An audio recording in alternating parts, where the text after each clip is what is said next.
News on with Ron. Hello. Welcome to Get Your News On with Ron, everybody. Coming at you on YouTube and over on Live Me. Nice hair, Ron. Thank you, Joe. I got a haircut. Some of you guys might, I got a haircut. It was time.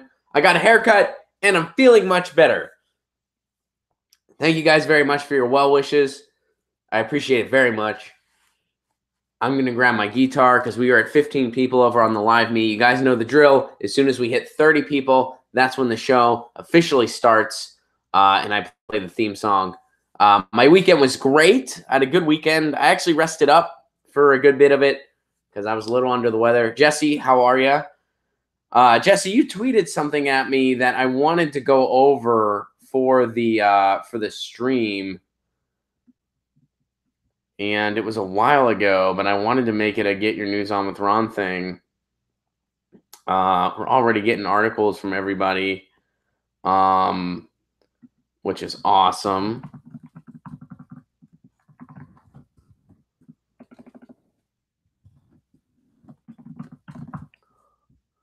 But, yeah.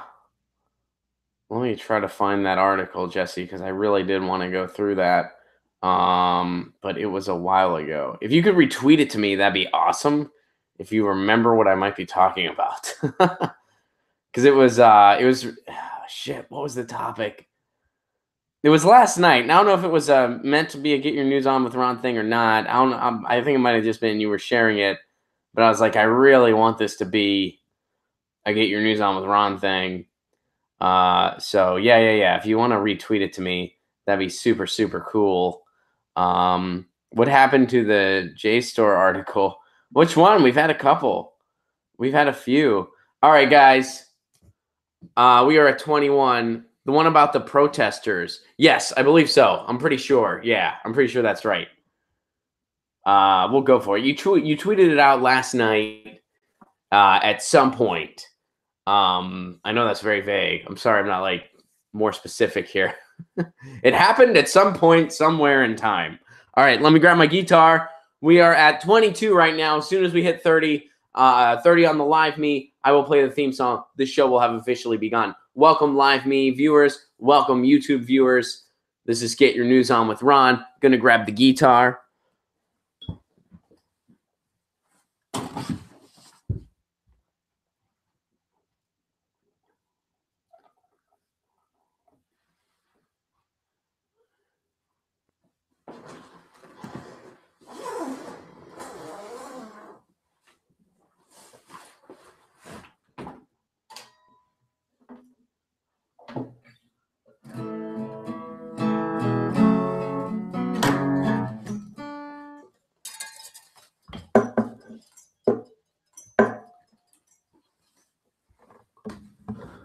All right.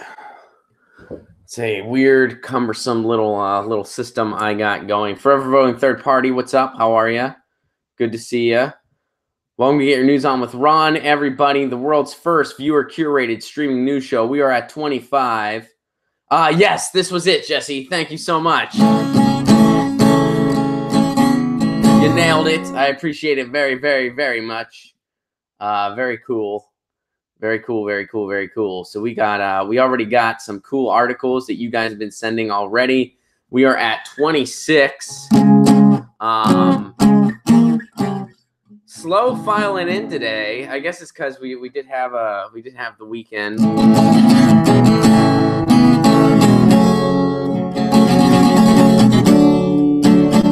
What's up, Long Beach? Guess my age. I bet you are 26. Oh, let me pull up the Reddit. Let me go ahead and pull up the Reddit, you guys. Let's see here. We do have our Reddit subsection. It's just reddit.com/r/getyournewsonwithron, all spelled out. You can submit articles there if you would prefer that over Twitter. And guys, we just hit 30. The show has officially begun. Get your news on, Ron. I want to know what's going on. We're getting our news on today. News on with Ron. I want to know what's going on. We're getting our news on today. Yeah. You can tweet me an article at Ron Placone. Go go through it together. We'll make it all. Get your news on with Ron. I know what's going on. Get your news on today. Get your news on with Ron. I know what's going on. Let's hope they don't start World War III. You can tweet me an article at Placone. We'll go through it together. We'll make it all. Get your news on with Ron. I wanna know what's going on. Get our news on today.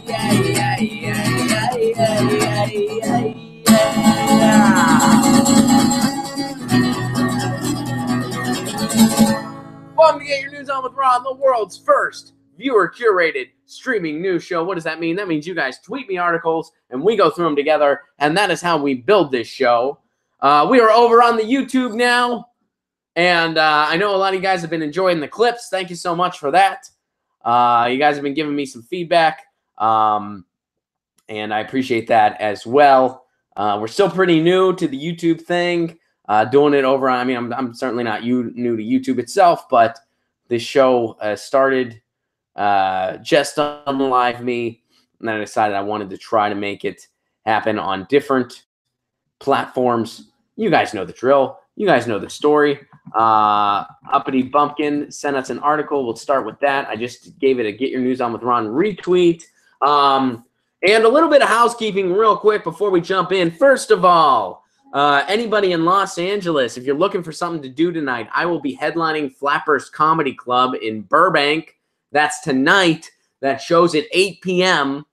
And I can get you free tickets. I tweeted out a link for free tickets yesterday. If you search my Twitter timeline, it is there. If you can't find it or it's not good for you, just tweet me, and I will get you taken care of. So if you want to go to a comedy show for free tonight, let me know. If you're in the Los Angeles area, just tweet at me. I will get you that link. If for some reason the link has expired, because I think they eventually close the window to get free tickets, but tweet at me. I'll make sure you're taken care of. So that's Flappers Comedy Club in Burbank tonight at 8 p.m. Also, guys, I have been up since 6 a.m. That hardly ever happens. The only time that ever happens is when I have an appearance to make. You demand. Thank you so much for ever voting third party. That's very kind of you to say. Thank you. The reason I've been up is because I did a recording of the RT show Crosstalk with Peter Lavelle. So for those of you that watch RT, I will be on Crosstalk. I believe that should air tomorrow. But either way, as soon as I get the link, I will tweet that out for you guys to check it out. It was an interesting conversation. We talked about the media. We talked about what's going on with Trump. It was a fun conversation. Interesting panel. And yeah, I hope you guys will check it out. I will, of course, be sharing all the linkage with you guys. So that's going on. That's pretty much all the housekeeping. The interview Jimmy gave with him was really interesting. It was a very cool interview. Yeah, it was really cool having Peter on the Jimmy Dore show. And I enjoyed that interview as well. And good morning, Bella Ryan. Good to see you. So yeah, that's all the housekeeping we got for today. Yeah, comedy show tonight at Flappers in Burbank. If you are in the Los Angeles area and want to go. Also, I will be on Crosstalk with Peter Lavelle very soon. I believe it airs tomorrow, but I'm not sure. Good morning, Bella Ryan. How are you? And yes, I am drinking coffee. You guys, I never wake up before like 9:30. I usually wake up within like 5 minutes to get ready for this stream. But I woke up at 6 a.m. Congratulations, Bella Ryan. You won a bunch of stuff. Thank you for the stars and the wand. I'm supposed to congratulate you on that, so I am congratulating you on that. All right. First article here from Uppity Bumpkins. This looks like a, all right, so looks like a science thing. I am happy. Why are you happy? I am good, thank you. How are you? Feeling better? Thank you for asking, Bella Ryan. I am feeling much better. Much better. I got a Z-Pack. It finally kicked in. I made a video all about it where I talk about all the healthcare woes people have been sending me. Keep those coming, by the way. That's been a really interesting thing. That's a video that we published last week So ninth grade students gain the attention of scientists after their experiment reveals a dark truth about Wi-Fi. All right. This is interesting. So this is a couple weeks old. I've not heard about this yet. This is new to me, and this is from the Awareness Act. I'm not familiar with this website. I'm not familiar with this outlet at all. I don't know anything about it. But let's go ahead and see what they got to say. We have long encouraged students to find ways to connect with their schoolwork, making it interesting and personal, holding their attention longer, and allowing them to see more success. So we've just decided they can text throughout class. No, I'm just kidding. I don't. Maybe. Who knows? This was the case at a school in northern Jutland, where a group of ninth grade students recently embarked on a biology experiment inspired by their own personal experience with concentrating. Okay. Leah Nelson, one of the students, explained, "We all think we have experienced personal difficulty concentrating in school if we had slept with the phone next to our heads, and sometimes have experienced difficulty sleeping." Curious about the shared experience, the group of girls designed an experiment to investigate the impact of Wi-Fi radiation on living cells. Specifically, they chose to use cress seeds. Taking 400 seeds, they separated them out across 12, I can't read numbers today, apparently, across 12 different trays. 6 of the trays were placed in each of 2 rooms. Both rooms were kept at the same temperature, and both sets of trays were given the same amount of water and access to sunlight throughout the experiment. One difference between the 2 rooms, creating the basis for their experiment, the trays in one room were placed next to 2 Wi-Fi routers. The Wi-Fi routers broadcast the same type of radiation that can be observed coming in from our cell phones, allowing the students to recreate the impact of sleeping with your phone on your bedside table next to your head. But you know what? I'm weird about doing that. I don't have any like scientific explanation. I feel uncomfortable if my phone is on the bed with me. If it's I always keep it on a nightstand, or I just keep it on a desk, totally separate from me.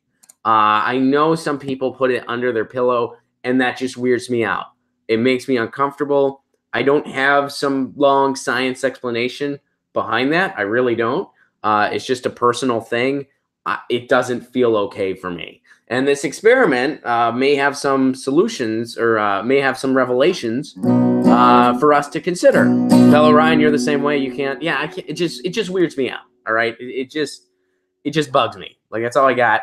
All right. So the results after 12 days. It was shocking to see the difference between the 2 sets of trays. So one set of trays had the Wi-Fi going on, the other did not, and these are seeds. It isn't good because each time it goes off, it stimulates the brain, basically put. Yeah, I can see that. All right, so after 12 days, it was shocking to see. While the cress seeds in the first room were growing well, appearing healthy and flourishing in their environment, the same could not be said for the second room. The seeds that were placed next to the router showed no real growth at all, but they had a killer Instagram account. They were like, still in the room selfie. No, I'm just kidding. They probably didn't do that. Some of the scenes can even be observed showing signs of mutilation or dying off entirely. Then they show you a picture. The seeds from the unexposed room look green and healthy. The seeds from the exposed room kind of look like seeds that didn't do shit. They look like they just did nothing. The experiment was enough to open the students' eyes about cell phone use. All right, so where is this Jutland? All right, I don't know where this is, and it doesn't really say. So I'm gonna Google this and see if I can find another thing that kind of corroborates this. All right, so students experiment Wi-Fi. All right, let's see if that finds. All right, so there's a few other. Okay, so this is in Denmark, and the Guardian is reporting on this too. You may have seen. Okay, this was in Denmark, and I'll be honest, Jutland is just like, I don't know. Let's see here. Here we go. Here's another one, Northern Jutland. Let's see here.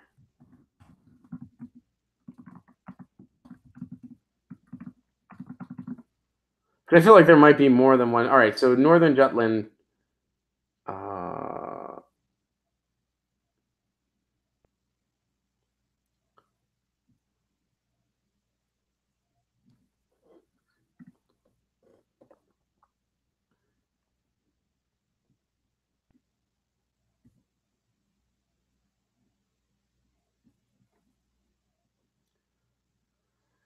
All right, so there's different regions.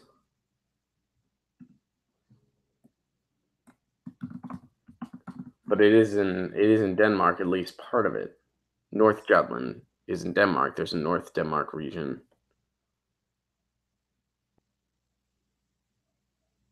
It's in, all right, interesting. All right, so there are some other and I guess they did this a while ago.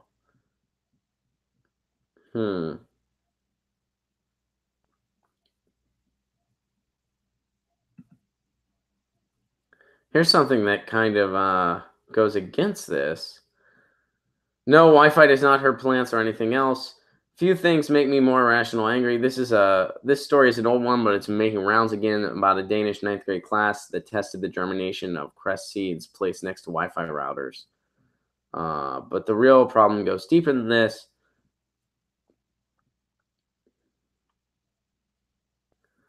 All right, so this person's saying that it's not legit because they're not factoring medicine. All right, so there you go. There's a couple other. This certainly happened.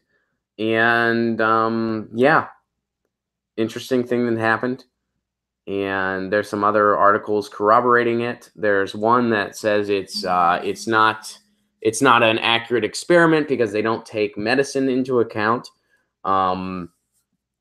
I think that's a weird connection to make, but yeah. So there you go. Let's see here. We still got some more stuff. We got a lot of stuff.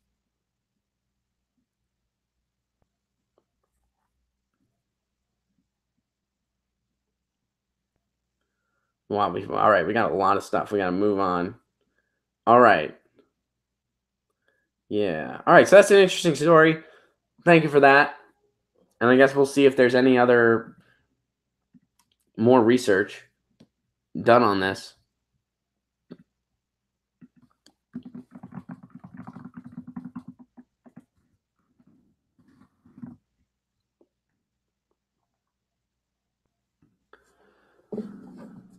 All right, so just retweeted this one. DNC overhaul struggles as the Sanders-Clinton rivalries persist.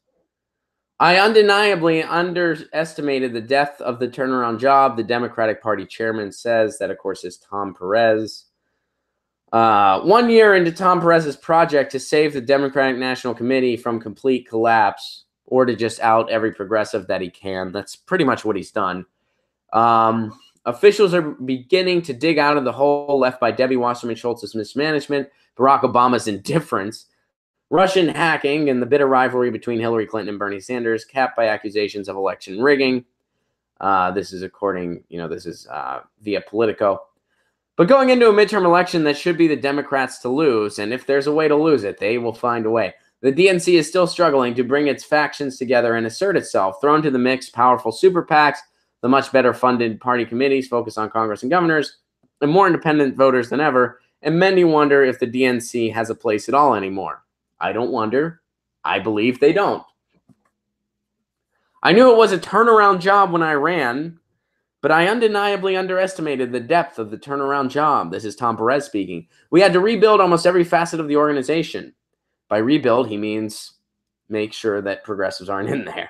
And equally importantly, we had to rebuild trust. He's done everything he can to make sure that does not happen. Does anybody here trust Tom Perez? Anybody on this stream? Do you trust Tom Perez? Do you trust an organization that will tell a group of nurses who want to have single payer on the platform to shut the fuck up or get out? Do you trust that organization? Are they trustworthy to you? An organization that doesn't let people look at their servers? He sounds like Trump whining about how hard being prez is. Yeah, he kind of does. Perez said, and Tom Perez cannot answer a direct question to save his life. You could ask Tom Perez what he had for breakfast in the morning. You would not get a direct answer. Yeah, hey, Tom, what did you have for breakfast this morning? I like turkey sandwiches at lunchtime. That would be the answer you'd get. That man, Tom, are the corporations the problem? Oh, well, when we put hope on the ballot, we win. And I don't want to say something that will upset my donors. Tom, do you support single payer? Well, you know, when we lead with our values, I mean, that's why nobody likes the guy. They booed him at the Unity tour, which hurt Bernie Sanders, by the way. They booed him. They booed the guy. And deservedly so. Deservedly so. Because everything he says is paid for. And it's not paid for by you or me. It's not paid for by the working class. What do you read? I like bookstores. Good one. I like that one. Your Tom Perez impression always makes me laugh. Thank you, Joe. Appreciate that. All right. Not just people who had invested in the DNC, but others, they just felt like the party had let them down. Or they felt like the party just doesn't want them in it. I mean, that's how I felt. I've never felt like the Democratic Party was some like great institution. Just pretty much up until recently, I felt like they're at least the clearer glass for somebody whose political views are like mine. I'm a pretty progressive dude. You know, in other countries, I would just be considered, you know, progressive or even kind of center progressive. But here, I'm pretty far to the left. The Democratic Party is you know, pretty much a centrist party. It always has been in my lifetime. And it was the clearer glass. Well, now you realize that both parties are bought by the same owners. So it's more of a rigged system where one party gives you nothing to vote for and the other party gives you something to vote against. You have a choice between no platform or an awful platform. All right. It's hard to overstate the scale of his task. The DNC has become every frustrated Democrat's favorite piñata and a symbol of everything that went wrong in 2016. Well, it is everything that went wrong in 2016. The tension now is over whether Sanders should hand over his massive voter list to the committee. He shouldn't. He shouldn't. I would welcome an email from Bernie Sanders. An email from the DNC would go straight to my spam inbox. And I would report the email address and say, don't. I don't need your lying platitude bullshit poisoning my inbox.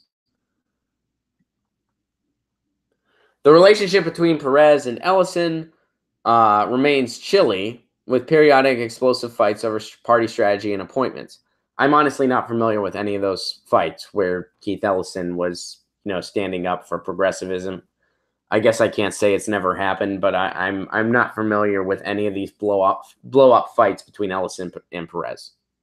I'm not familiar with any of those.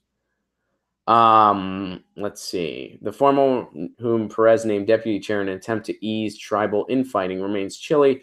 Periodic explosive fights. I mean, maybe they don't mean explosive fights between them two, but yeah. Okay.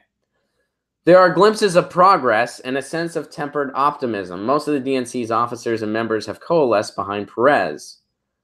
Yeah, that's because he kicked out all the progressives. He made sure that all the DNC operatives are the people that agree with him. Has Ellison been winning any of these fights? I don't think they've been happening. It's like blaming Lucy with the football. I'm making that analogy a lot recently. I think they mean fights between just progressives and the establishment. I don't think they literally mean between Keith Ellison and Tom Perez. Because I'm not familiar with, I mean, is anyone else? Like, are there any, like, I don't remember a time where there was, like, some reported blowout between those two. All right. They provided the support that we needed. They were always there to give us advice and understood what we needed. We wanted to keep this race local. This is Doug Jones speaking about the DNC.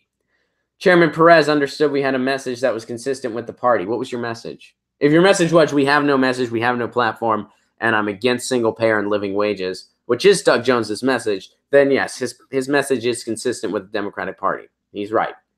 Has Tom Perez really done anything? Joe wants to know. Yes, he's alienated the progressive base in the United States. That's what he's done.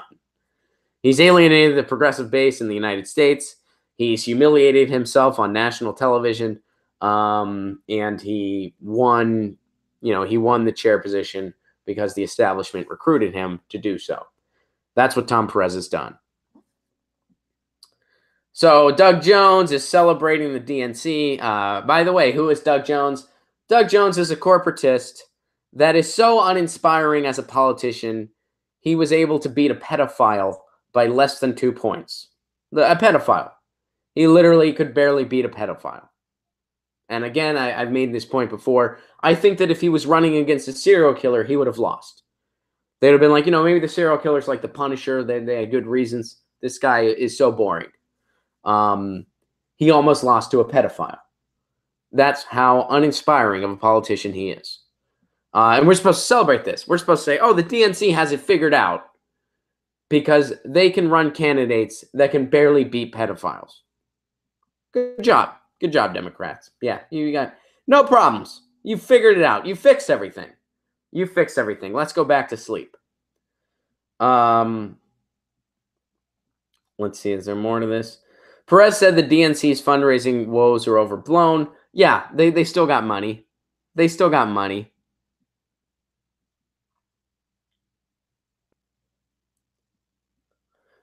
Grace Ming, the New York Congresswoman and DNC vice chair, was so frustrated with how little credit the committee was getting for the party's progress last year that she started printing her own newsletter of accomplishments for her House colleagues. Wow, way to include people. You guys aren't giving us our due credit, so I'm going to print a newsletter just for me and my colleagues. And then we're going to meet in a circle, and we're going to play guitar and pat each other on the back. All right, but Ming said she's had more luck since the party's wins in Virginia and Alabama. Now, Ming said some people even say thank you. Guess what, Ming? A lot of the stuff that happened in Virginia with Lee Carter and stuff like that, that was because of progressives mobilizing and DSA members winning seats on a local level. The DNC taking credit for that, that's like a bully taking credit when the kid that they bullied goes on to do great things with their lives. It's the same thing. The DNC actually told Lee Carter he was too progressive to run. He had to tone it back a little bit. He shouldn't identify as a socialist. You know what he did? He did that anyway, and he freaking won. No thanks to the establishment. So no, Grace Ming, the DNC does not deserve any credit for what's been going on with progressive victories.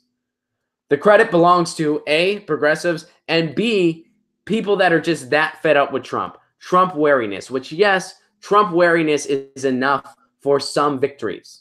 If the Democrats run on absolutely nothing but we're not Trump, they're going to win some stuff, yes. Are they going to win a lot? No. And then they're going to hang their hat on these marginal victories and be like, see, we're doing great now. The level of delusion the Democratic Party has, which is they are the Washington Generals of political parties. Except the Washington Generals are entertaining to watch, at least. It's entertaining to watch them be paid to lose. The Democrats is not as entertaining. So, yeah, and there's a lot of things the DNC could do to regain confidence in the American people. They have interest in doing none of them. They won't even get rid of the superdelegates. All right, this is from Jesse. We got a lot to get through, and we are already running short on time. In fact, if you have not tweeted an article yet, please do save it for tomorrow because we are almost midway through, and we have at least, I think, 5 or 6 more things to get through. So do not tweet.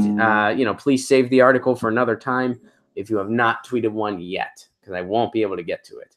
And thank you guys so much for all your participation. And thank you for the likes, Joe. I appreciate that very much. This is from Jesse over at The Root. Activists who pulled down Confederate statue in Durham, North Carolina will not face felony charges. 8 of the activists who participated in the toppling of the Confederate statue in front of the old courthouse in downtown Durham will no longer face felony charges, the county district attorney said Thursday. The activists appeared before District Judge Frederick S. Battaglia at a hearing Thursday morning.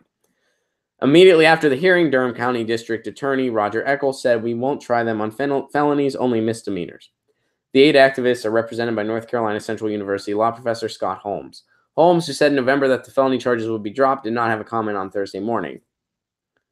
He could have been like, told you so, boom, got him dropped, lawyer, yeah. But he didn't do that. He's a humble man. Humble man. All right, so let's see.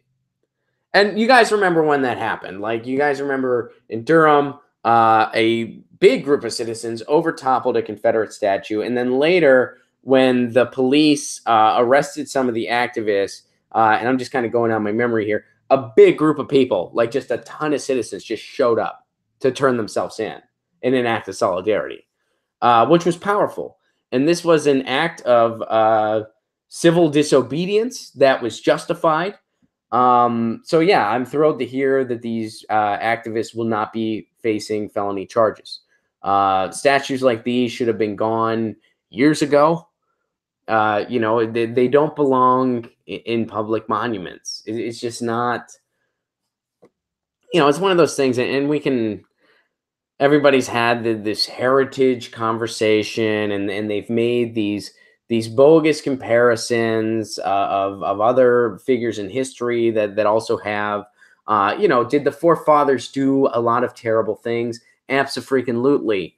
But to compare them, to say like, oh, well, George Washington is on the same level as Robert E. Lee, when Robert E. Lee was the face of conserving slavery, was the face of the Confederacy.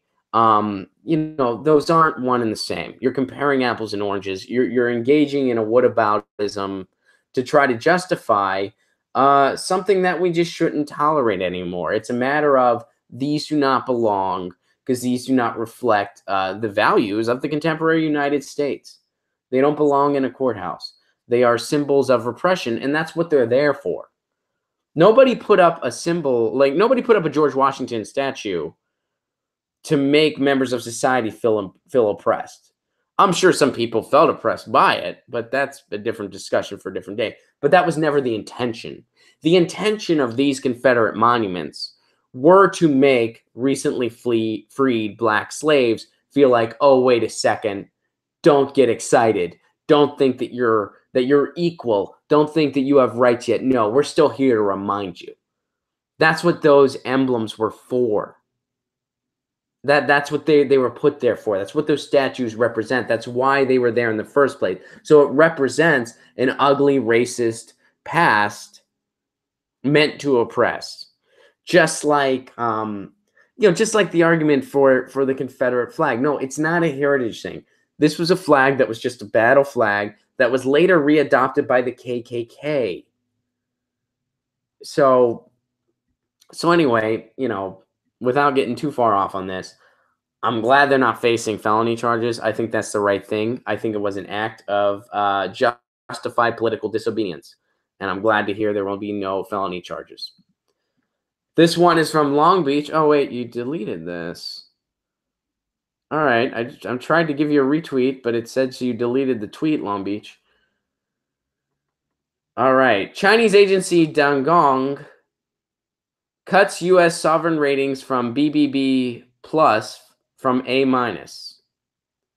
Or excuse me, to BBB plus from A minus. So it went down. China's Dangong Global Credit Rating Company, one of the country's most prominent ratings firms, on Tuesday cut the local and foreign currency sovereign ratings of the United States, citing an increasing reliance on debt in the world's largest economy. Dangong said in a statement that it cut the sovereign ratings to BBB plus from A minus and also placed them on a negative outlook. The growing reliance on a debt-driven mode of economic development will continue to erode the solvency of the U.S. federal government. Yeah, we have an economy of war.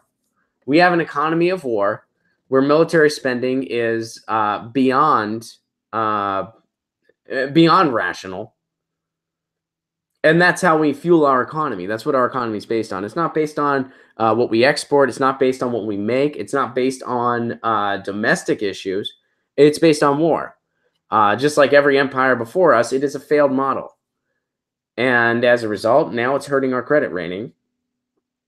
And it's because we're relying on debt.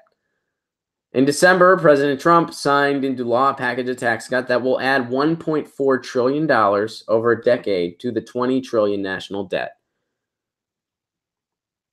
And why is it going to add $1.4 trillion? Because it gives a tax cut to the richest among us. It gives the tax cuts to corporations, which will not invest that money in jobs. Time has proven, it's been proven time and time again, they do not invest that money back into jobs. I went to the National Trust Conference removal lecture, was at 8 a.m. How was it?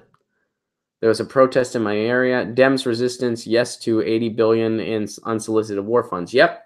Democrats voted for that military spending bill, which gave the Trump administration even more money than they asked for. The U.S. Embassy in Beijing could not immediately comment.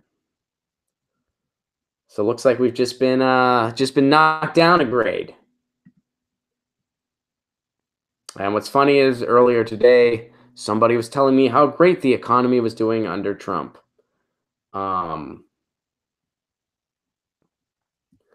Henry just tweeted, in case we run short on articles, we can have you answer the political compass questions and explain to us why you answer each the way you do.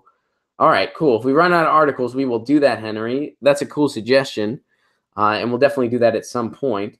This is from Whiskers.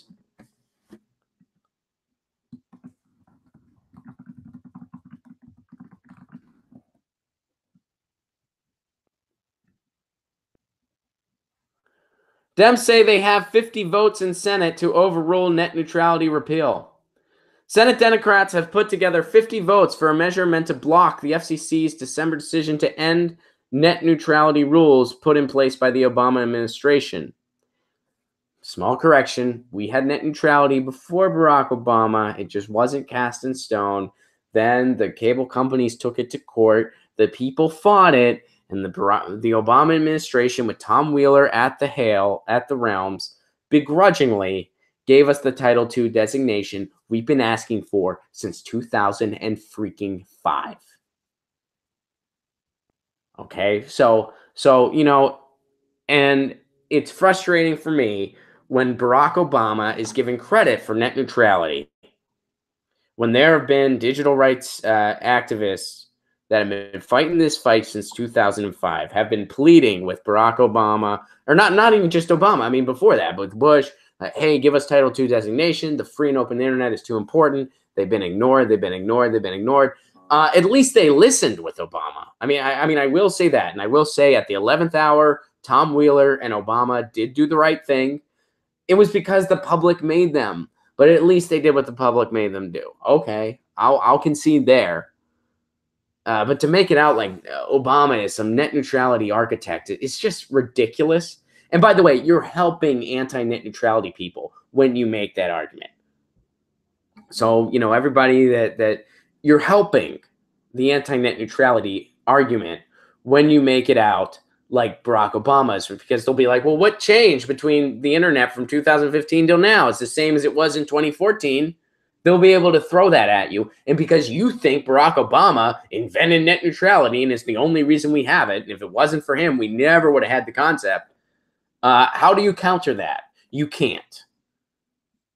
And it's a misleading straw man.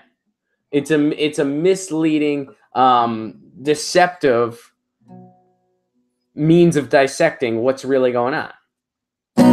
So anyway, moving on. Democrats are just one GOP vote shy of the 51-vote threshold for a Senate resolution of disapproval, which would strike down the FCC's December rule change. With full caucus support, Senate Minority Leader Chuck Schumer said, it's clear that Democrats are committed to fighting to keep the internet from becoming the Wild West, where ISPs are free to offer premium service to only the wealthiest customers, while average consumers are left with far inferior options. The Democrats' effort won the support of its first Republican backer, Senator Susan Collins, last Tuesday. Senator Collins does not support the FCC's recent decision to repeal net neutrality rules, and she will support Senator Markey's legislation that would overturn the FCC's vote. The bill's sponsor, Senator Ed Markey of Massachusetts, also celebrated the bill's 50th co-sponsor in a statement Tuesday. Republicans now have a clear choice: be on the right side of history and stand with the American people who support a free and open internet, or hold hands with special interests who want to control the internet for their own profit.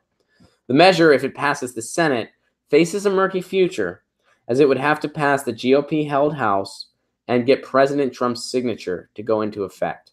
Lawmakers have a window of 60 days from the FCC's December 14th decision to repeal the new regulations under the Congressional Review Act. 10 senators joined the effort to roll back the FCC's decision in just the last week. All right, so again, is this bad news? Of course not. Does this mean that we won the fight? Of course not. All right. The CRA is, I still say, a long shot. I still think there's about a 30% chance that we would see it go through. Because again, like this article reminds us, Trump has to sign it into effect. And even though net neutrality has the support of so many people, 83% of the public wants it, at least that, public opinion does not matter right now with this administration. It really never matters in a lot of ways, but it really doesn't matter right now. They tried to push through a quote unquote healthcare bill that had 12% approval. They pushed through a tax bill that nobody wanted.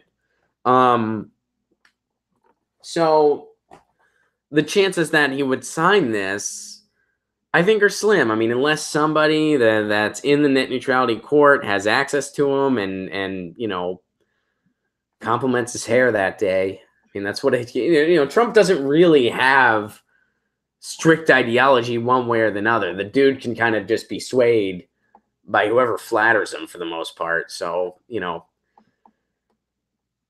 I understand. So here's what Ajit Pai had to say. I understand that people are passionate about policy, but the one thing in America that should remain sacred is that families, wives, and kids should remain out of it and stop harassing us at our homes. This was him responding to the harassment he's gotten at home. Net neutrality advocates have also turned to state governments following the December FCC decisions, with some states, such as New York, filing suit.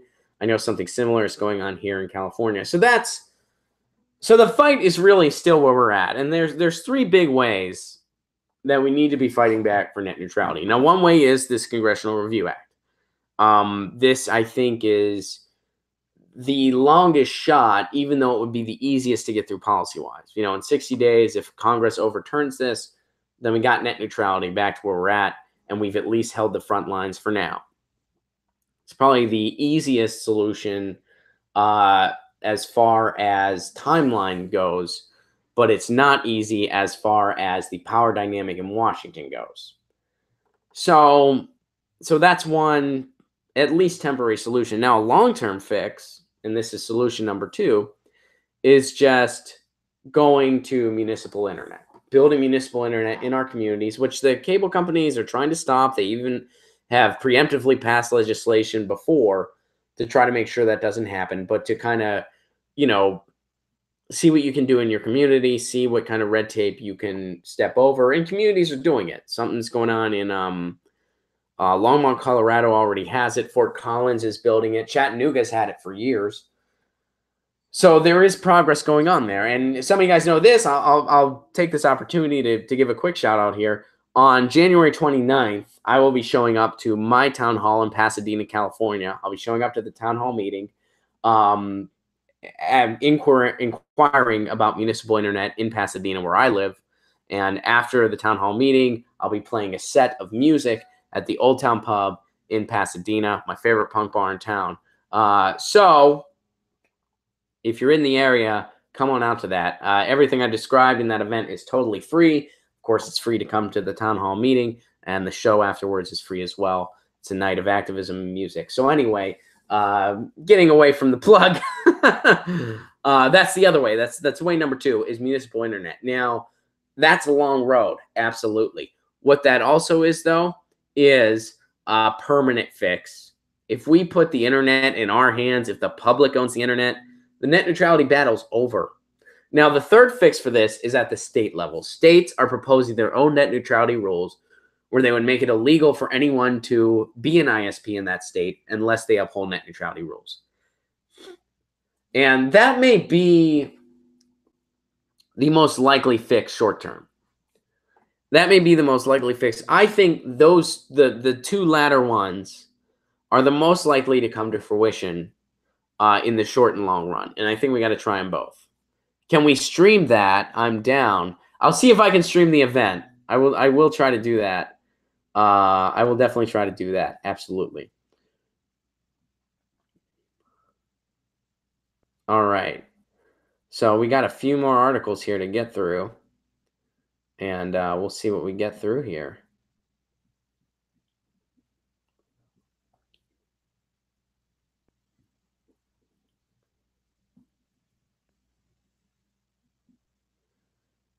All right, here's another science story where I'm probably going to sound like I don't know what the hell I'm talking about. I do my best when it comes to stories like this. But this is a green energy story, it looks like. This is from Henry, and Henry gave us a little disclaimer. Hey, Ron, since I'm doing my master's degree in Germany, I'll give you this German story. Germany produces so much renewable green energy that they actually at times pay the citizens here to use it. It's freaking awesome, Henry. And by the way, I love Germany. Prost. Berlin's one of my favorite towns in the world. So I love Germany very much. And you guys really are leading the way in so many ways. I mean, you guys, socio and economically, you guys are really, you guys are doing really good.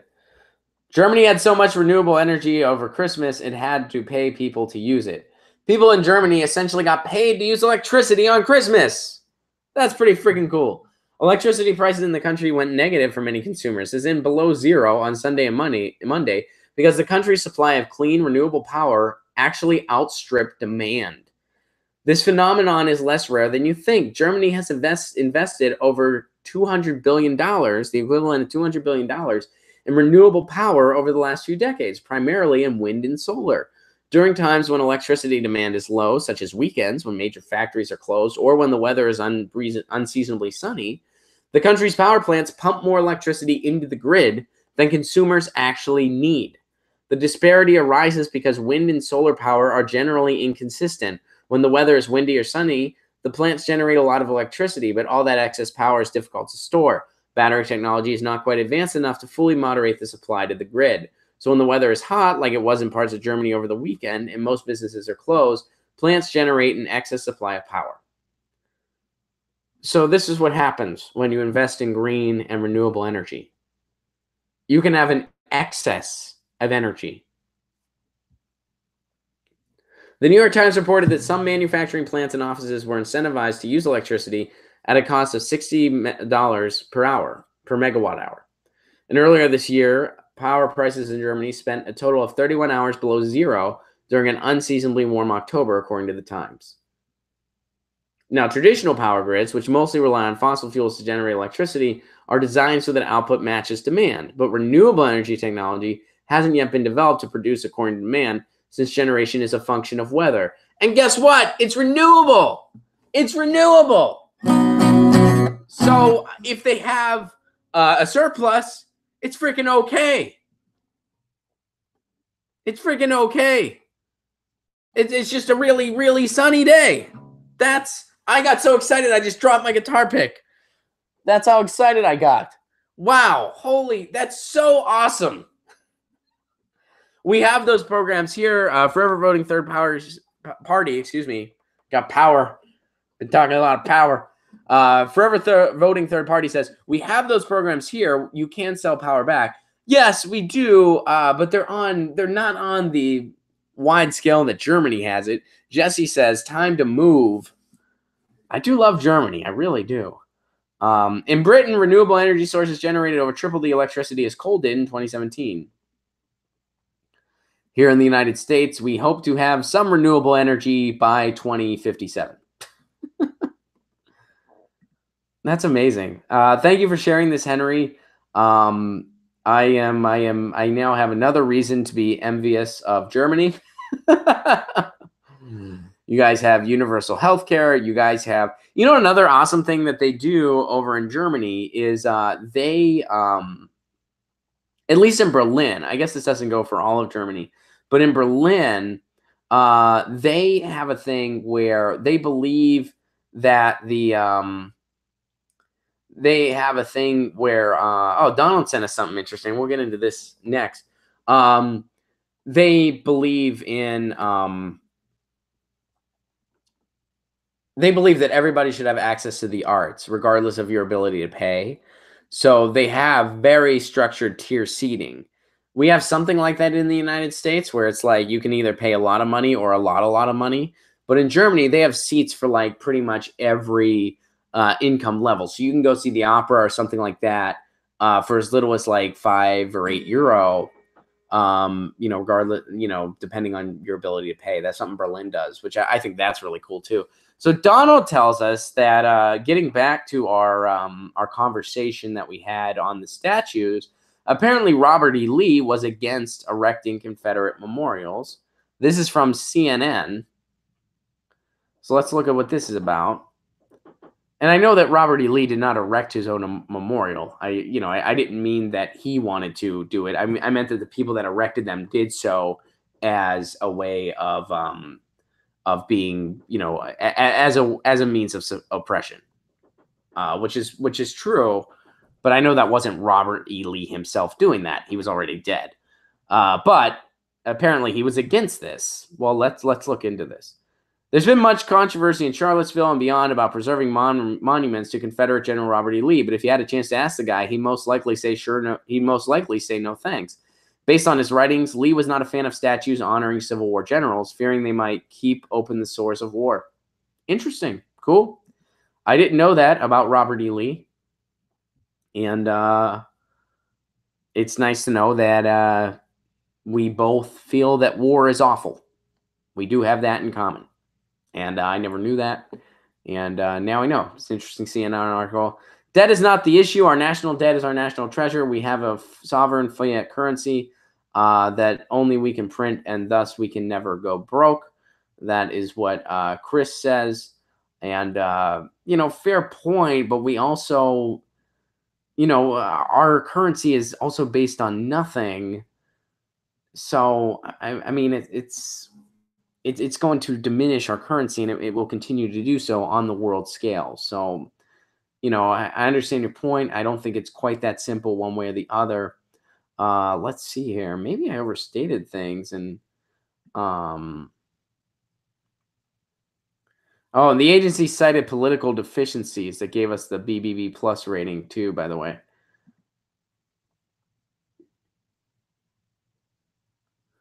All right.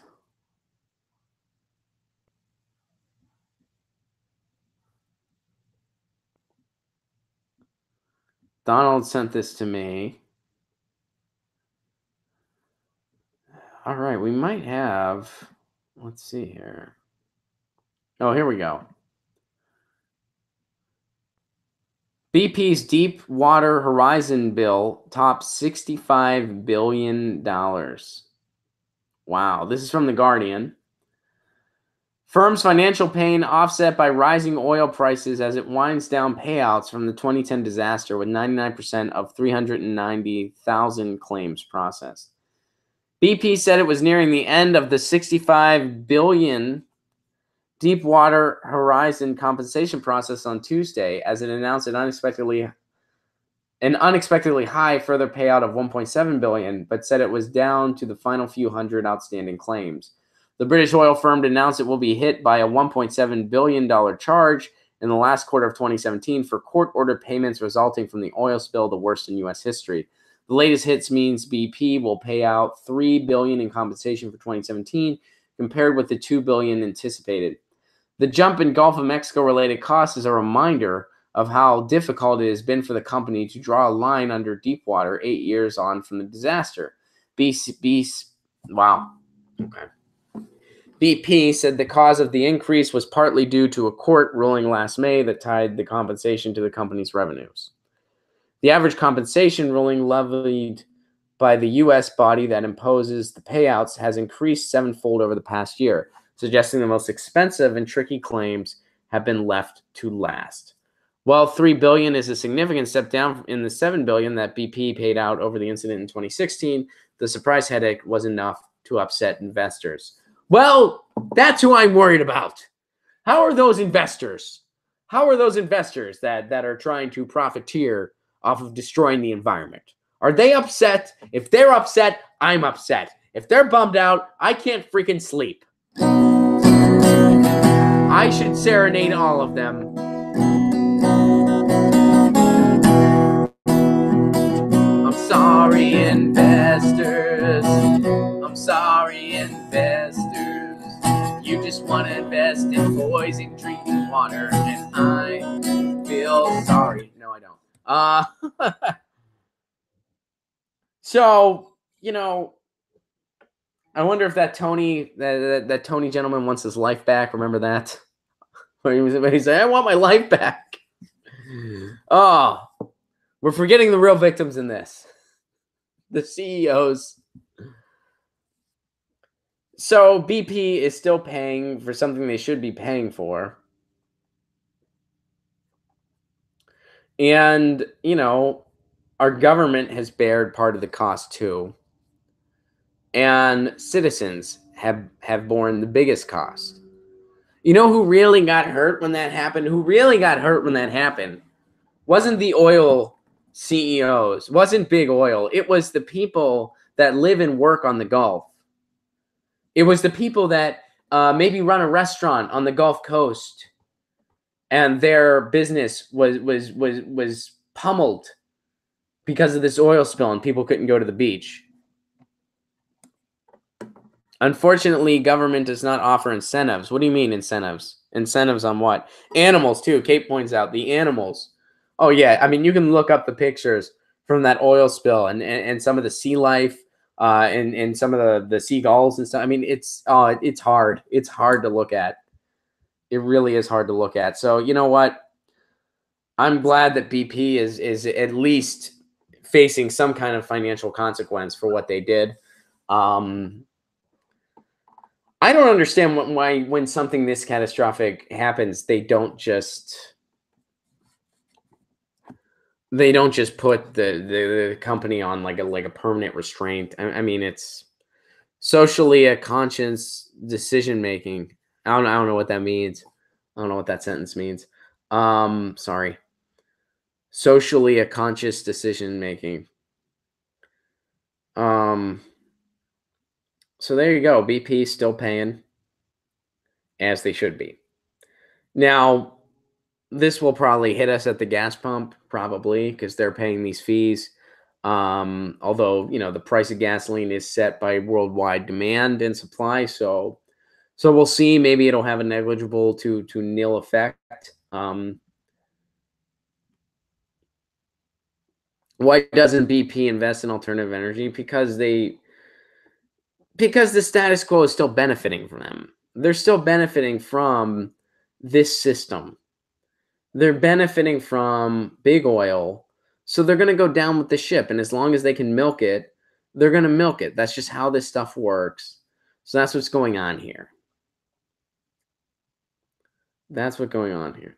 Henry tweets, to be clear, though, I'm an American student here studying in a student apartment, so I didn't benefit at all from the buyback. Overall, though, if Germany can produce that much, the fact that the U.S. produces so little is really pathetic. Yes, it is very pathetic. Alt energy, Jesse points out, alt energy is also cheap, which means less revenue. And it's cheap for us, the consumers, and it's also not as profitable for big oil, which is another reason why they don't really want to switch suit. Julia, it's hard to change course when such deep sunk costs for companies. What costs are you referring to? I mean, they're drilling more and more every day. So how is that a sunk cost? They can just stop doing that. They could stop doing that, and instead of drilling somewhere else, they could invest in green energy. If you pay $3 billion in fines, but steal $5 billion in Iraqi oil, good business. Forever voting third party points that out. That's a good point. So no, I don't buy that these companies have too much invested to change course. I don't buy that. Not when they are trying every which way to Sunday to find new ways of drilling and new ways of obtaining energy and new ways of trying to instill and extract resources from the Middle East. I don't buy that. They could just change course into renewable energy, into in building the infrastructure necessary for that renewable energy. They would still make a lot of money. They would still be profitable, but instead we wouldn't have endless war. We wouldn't be destroying our own environment. And the consumers would win too. They'd still make plenty of money. Maybe the revenue margins wouldn't be as big in the short term. Donald points out BP is a fucked up, evil company. No protest here. I think that's right on. So, oh, and Kimmy tweets this. We'll end it on a light note because we are completely out of time. Here is a video of Senator Orrin Hatch taking off glasses he's not wearing. I'm going to go ahead and give it a Get Your News On with Ron retweet.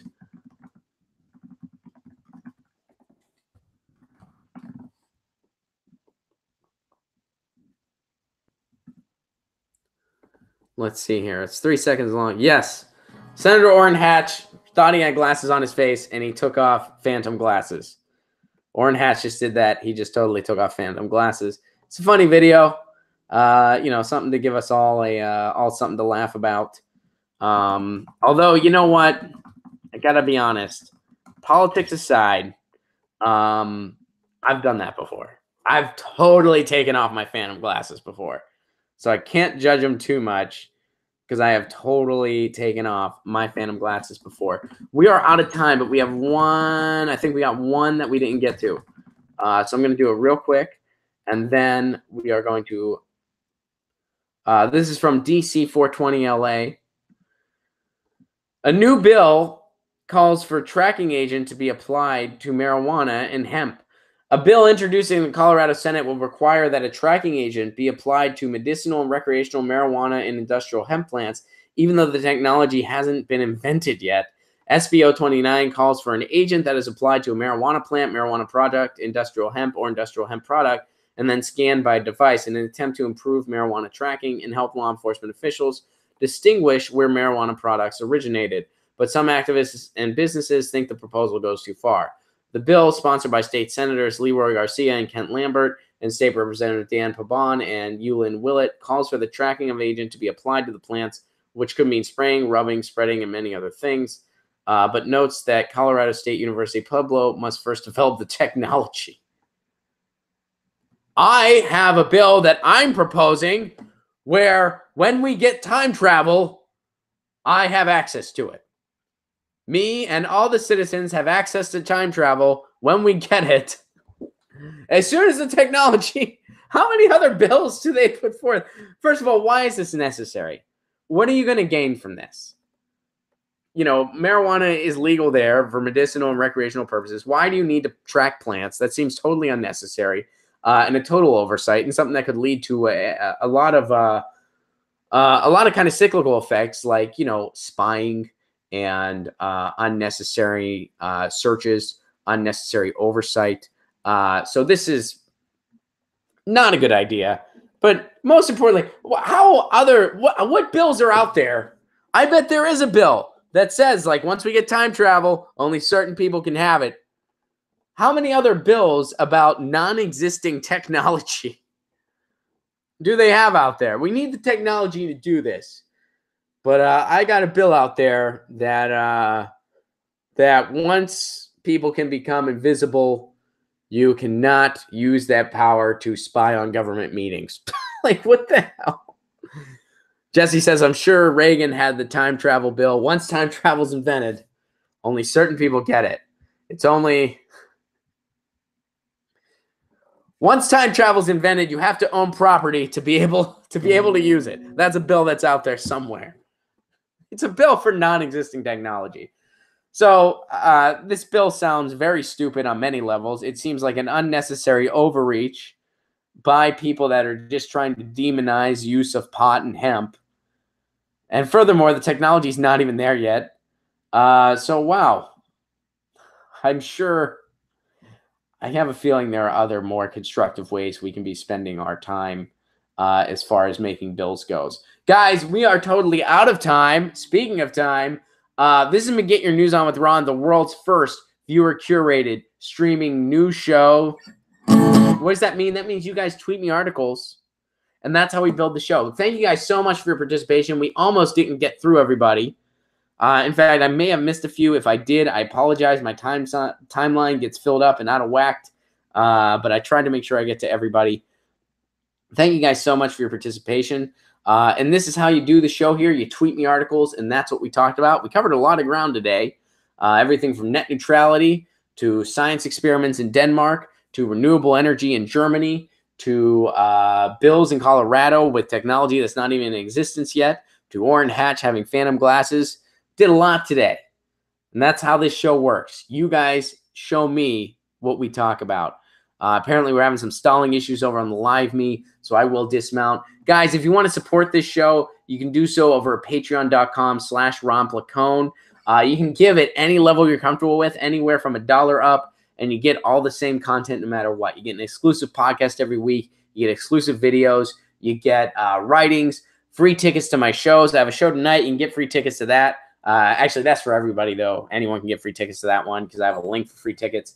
If you want to go to the show in Los Angeles tonight at Flappers in Burbank, let me know. I can get you fixed up for that.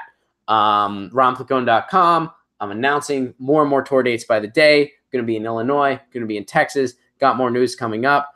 Forever Third Party, thank you so much for the magic wand.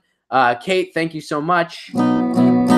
Guys, this has been Get Your News On with Ron, the world's first viewer-curated streaming news show. I will be back tomorrow at 10 a.m. Pacific Standard Time. Get your news on with Ron. I want to know what's going on. Get your news on today. Get your news on with Ron. I want to know what's going on. Get your news on today. You can tweet me an article at Ron Placone. We'll go through it together. We'll make it our own. Get your news on with Ron. I want to know what's going on. Get your news on today.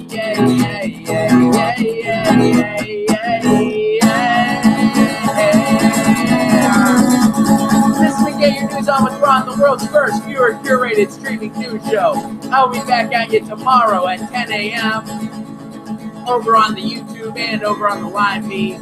Follow me on Twitter at Ron Placone. Patreon.com/Ron Placone if you are so able. RonPlacone.com. Find out when I'm coming to a city near you.